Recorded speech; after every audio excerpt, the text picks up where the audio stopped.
Hey, what's up guys, it's Double Danger, back again with another video. In today's video, I'm actually going to be comparing the PS5 to the Xbox Series X.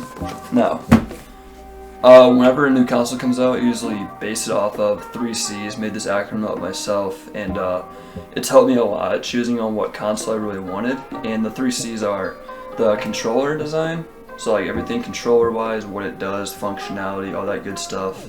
The console hardware, which is just like the outside, what kind of USB ports it has, the capabilities of it, all that good stuff.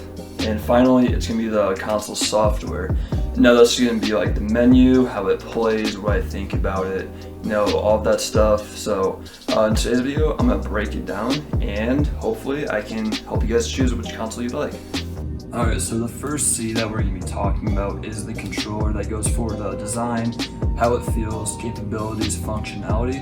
I'm going to be starting off with the PS5 controller right here. Now, I do have to say, it's a very, very nice fit on your hands.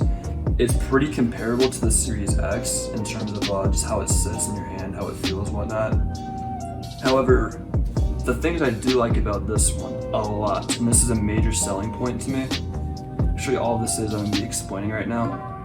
It has a built-in microphone right here. Let me look at my camera. Yeah, so right there it has a built-in microphone, and it's also got its own mute button on here. So maybe if you didn't have a mic or something, that would be able to help you out a little bit. If you're saving up money for a mic, whatever.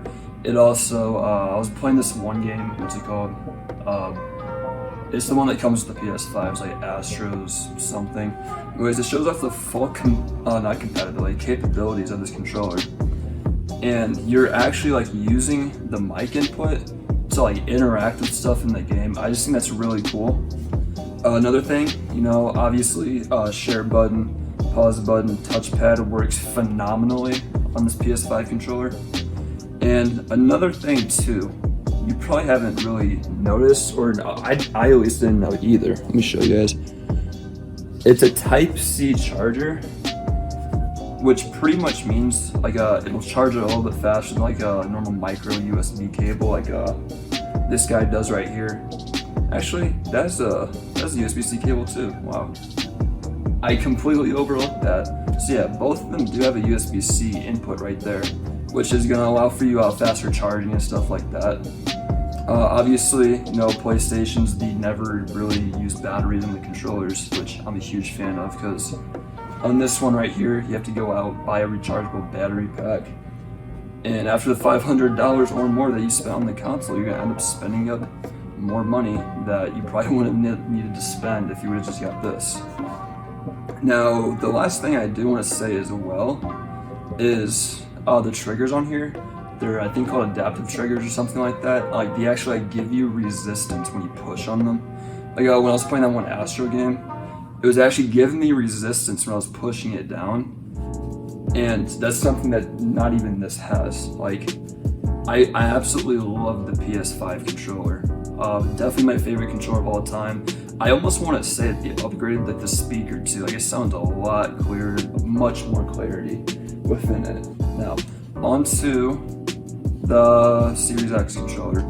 Now this right here, the middle button, if you can see it, that's actually a share button that they added. So, you get the PS4 controller right here. They've always had the share button, touchpad, speaker, all that stuff.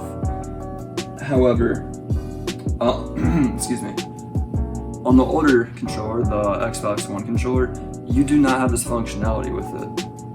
And so with that being said, like, they just brought in the share button. This can be a lot easier to access for content creators. Like, there's like not much need for like a capture card nowadays, unless you're trying to get like that really crisp, clean 4K recording. Which, if you're trying to get that, then yeah, definitely get a graphics card.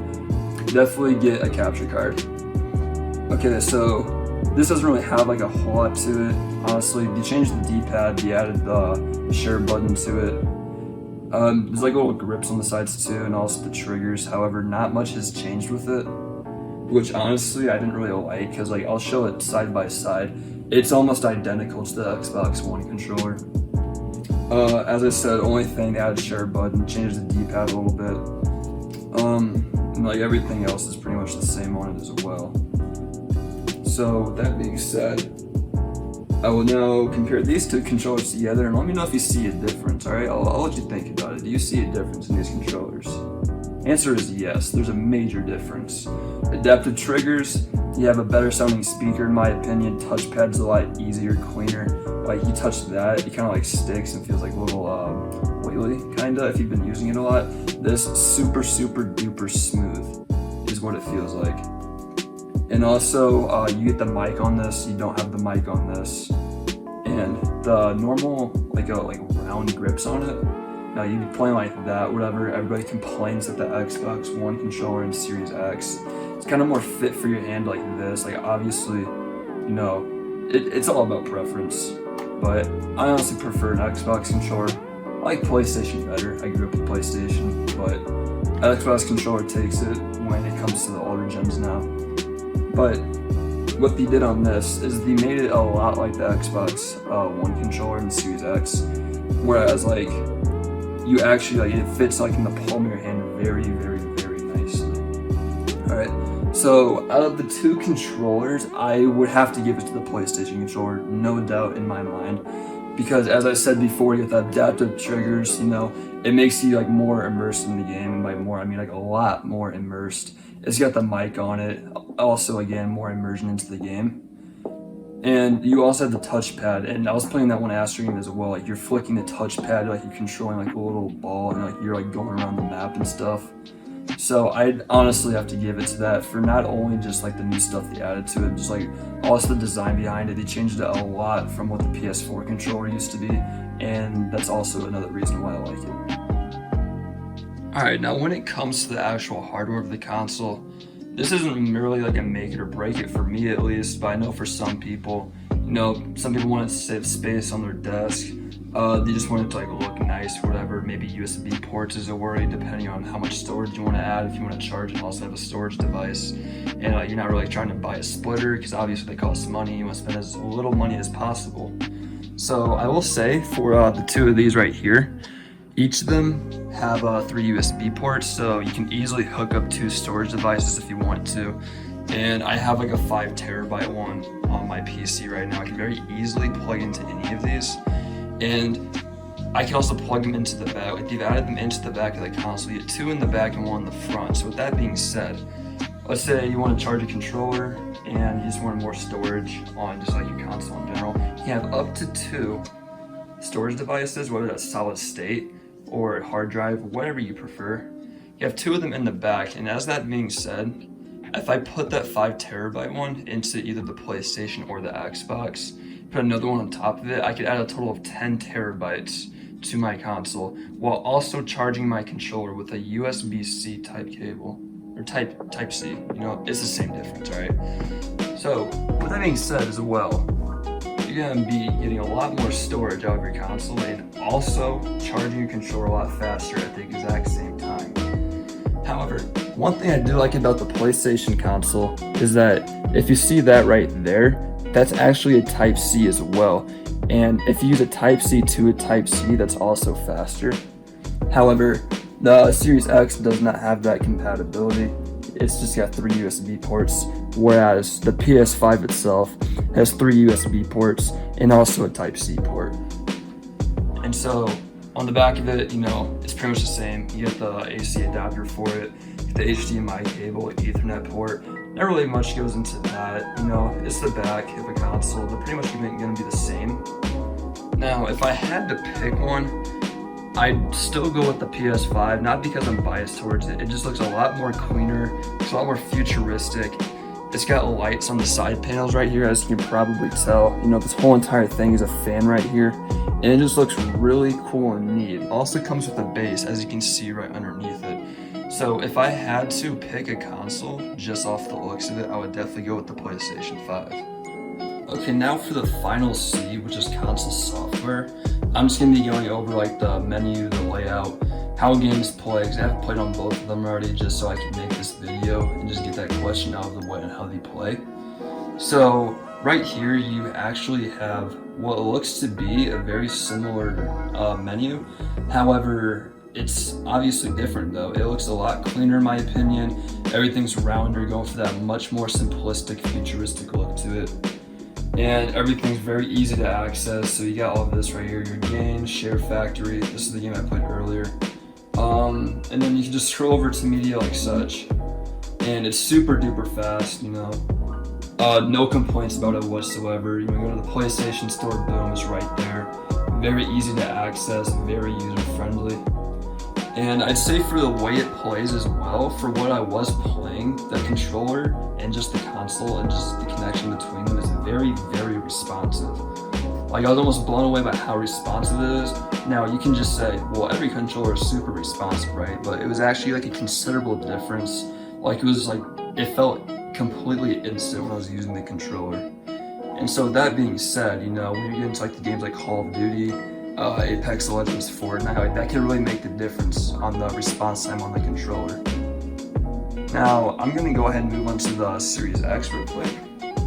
So let me change the source on my TV. I know I have a very outdated TV, but so let me go to it. Oh, I guess it's the same one. All right, let me go right there. And this should be the Series X. Yep. And so let me grab the controller for it. Yeah, I know my profile picture's a little weird, but I kind of like it, so. Let me sign into this real quick. Looks good, yep. I'm gonna have to blur that out.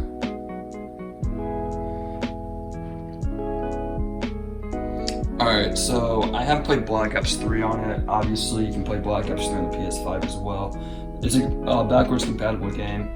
I do have, what's it called, Ultimate, so, you know, I get the Game Pass and stuff like that. And I played Batman Arkham Knight, and oh my god, it looked beautiful. I even had one of my friends over who's like a Batman video game enthusiast, and even he said it looks considerably better than when it did on just like the, what was it, 360, yeah. He said it looks a lot better on that.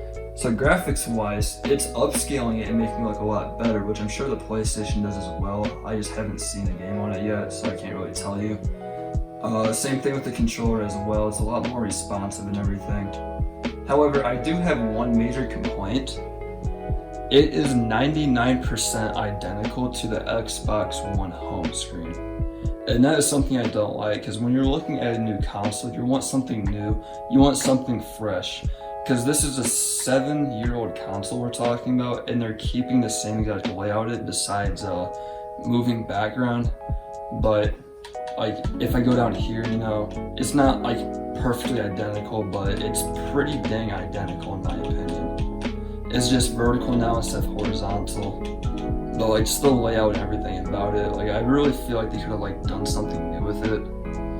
But I guess Microsoft wanted to do what Microsoft wanted to do. Now, when it comes to the software aspect of it, again, I'm not biased, guys, I'm really not, but just the PS5, they completely changed their layout with it. Both of them are pretty super responsive, so I'm not gonna even be comparing that. But just like the layout in general, they completely changed the layout while still giving it like the old PS4 look to it, while not completely taking a rip off of it, like the Series X did.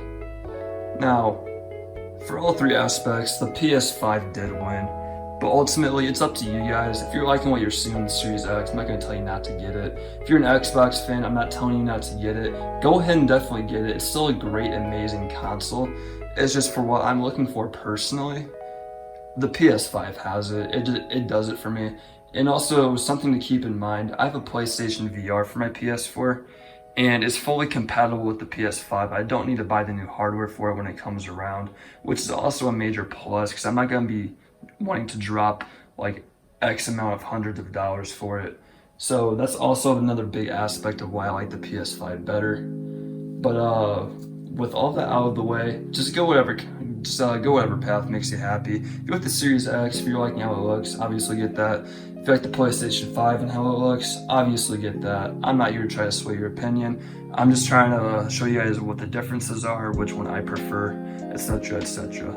So on that note, I think I've pretty much summed up both the consoles, comparing them, and I will see you guys in the next video. See ya.